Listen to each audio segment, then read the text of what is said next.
Assalamu alaikum and a very good day to everyone.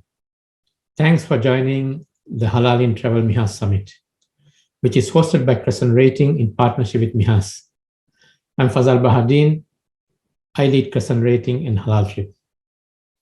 First of all, I would like to thank MIHAS for giving us this opportunity to partner for the third year. We first partnered with MIHAS to bring the Halal Travel Summit to the event in 2018. We then followed up with the Halal Travel MIHAS 2019. Of course, we could not host the session in 2020. But here we are with the third edition of the Halal Travel MIHAS Summit. Our theme today is what is next for the Muslim travel market. We have an exciting program lined up.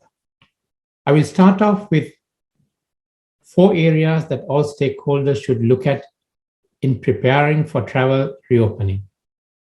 That will be followed up by a panel discussion that I'll be moderating on reimagining travel in a post-pandemic climate.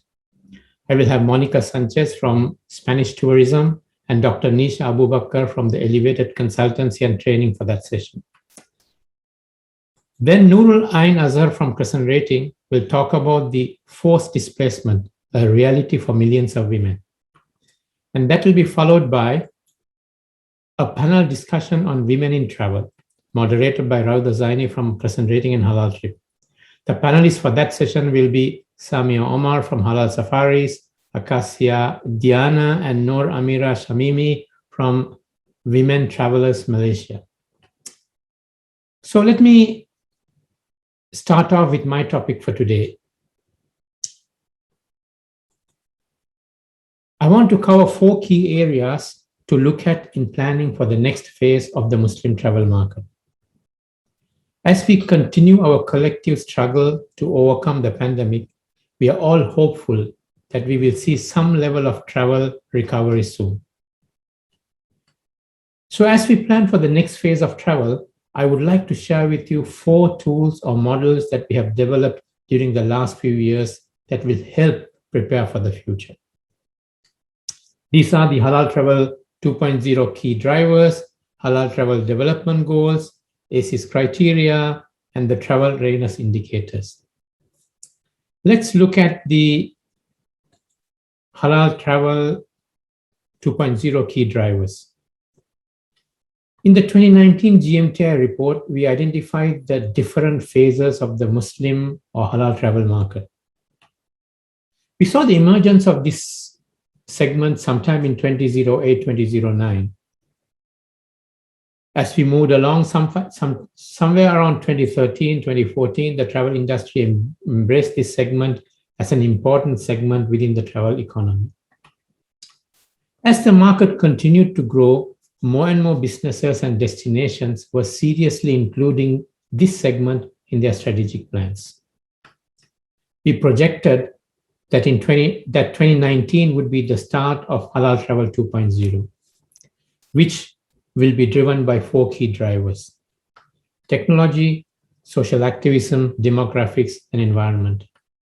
Of course, they're not mutually exclusive, they overlap each other. As we reimagine travel and hospitality, these drivers will remain key. Technology, for instance, will play an even more key role in the traveler's journey. There is a need to reimagine health and safety by redesigning the traveler's experience at all touch points using technology. The second driver, social activism.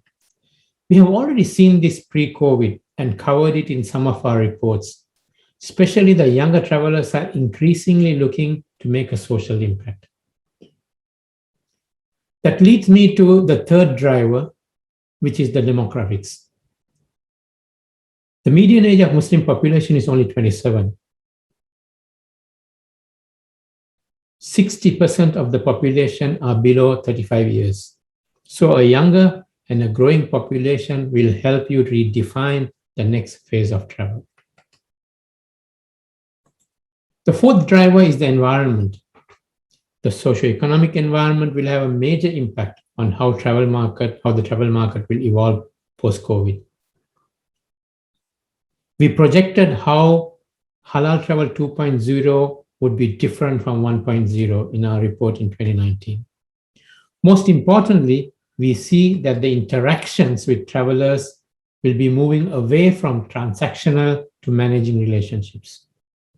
So that's on the first sort of tool that I think destinations and stakeholders should look at, the key drivers of Halal Travel 2.0. Let's look at the second framework that I wanted to share. That is the Halal Travel Development Goals that we also published in the MasterCard Crescent Rating Global Muslim Travel Index 2019 report. This was mainly to help stakeholders to anchor the product development strategy through these goals.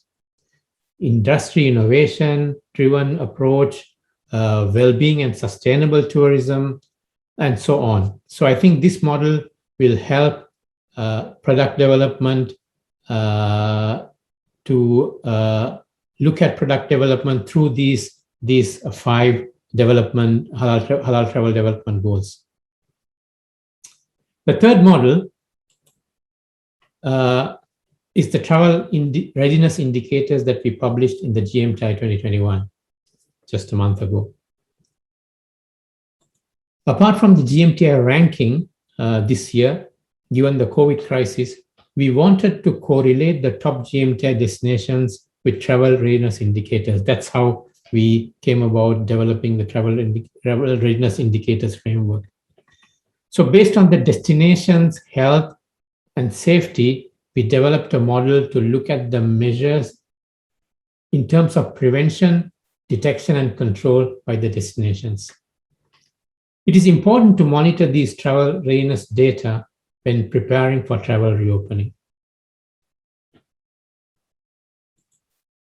The fourth and final framework that I believe all destinations preparing to target the Muslim market should look at is our ACES model. In assessing Muslim friendliness of destinations, the GMTA investigates the destinations based on the ACES model, which we launched in 2017.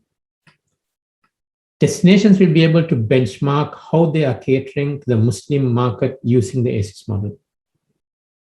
So as we prepare the next phase of travel, we hope these frameworks, tools, and models will help all stakeholders develop robust plans to cater to the Muslim market.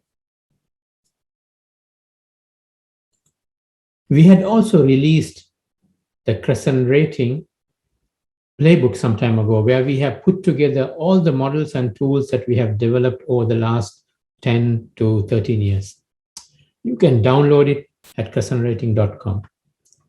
So that was a brief introduction to our summit that I wanted to share with you. Thank you for joining this introduction. We do have all our program coming up next, exciting topics with experts, the panelists. So please join them as well. Thank you and Assalamu alaikum.